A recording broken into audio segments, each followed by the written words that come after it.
After a highly divisive and competitive general election, the Jubilee government's first days in office did not lack their fair share of political drama. Days after the Supreme Court ruling that upheld Uhuru Kenyatta's presidency, the Jubilee coalition was in a reconciliatory mood, reaching out to their political rivals, former Prime Minister Raila Odinga and former Vice President Kalonzo Musyoka, a move that was perceived by many as some uneasy truce. Instead of restoring a sense of calm, it served to reignite political debate.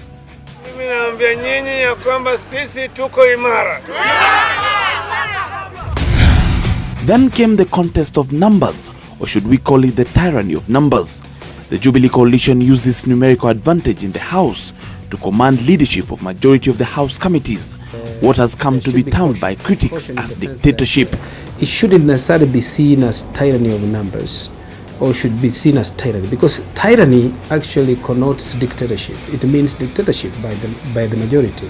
This owing to the fact that government agenda, including appointments of cabinet secretaries, principal secretaries, have over the last 3 months passed without much opposition, putting into question the vibrancy of the opposition. They should scrutinize every bill that is brought to Parliament on the basis of merit. What does the bill offer in addressing public interest? There is also the saga that probably redefines the definition of VIP. Former Prime Minister Raila Odinga and his wife, as well as former Vice President Kalonzo Musyoka, barred from using the VIP lounge at the Jomo Kenyatta International Airport.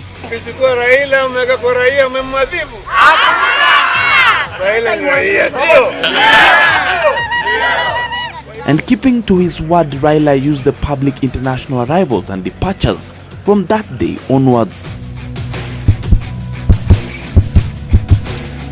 If these facilities are supposed to benefit even those who are not Kenyans, it is shameful for us as a Kenyan people to deny the same access to our local leaders.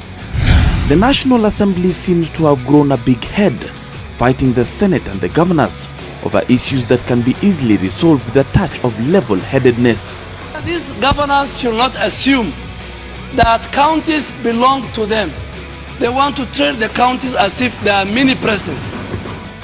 In what is becoming a disturbing trend, politics of institutions has become a key area of focus, with the Supreme Court and the IEBC on the receiving end from the court coalition of their ruling in the presidential petition and the general conduct of the March 4th general election.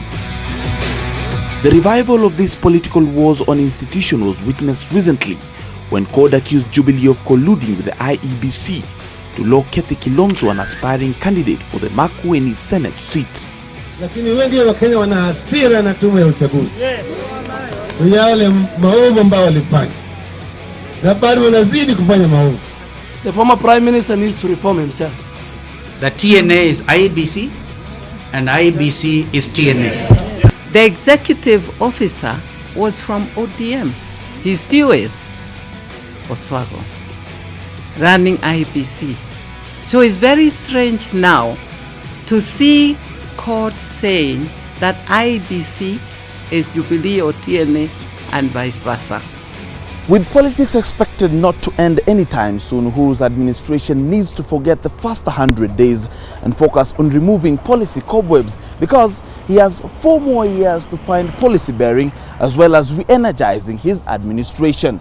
For JSO 7, I'm Shem Oluchiri.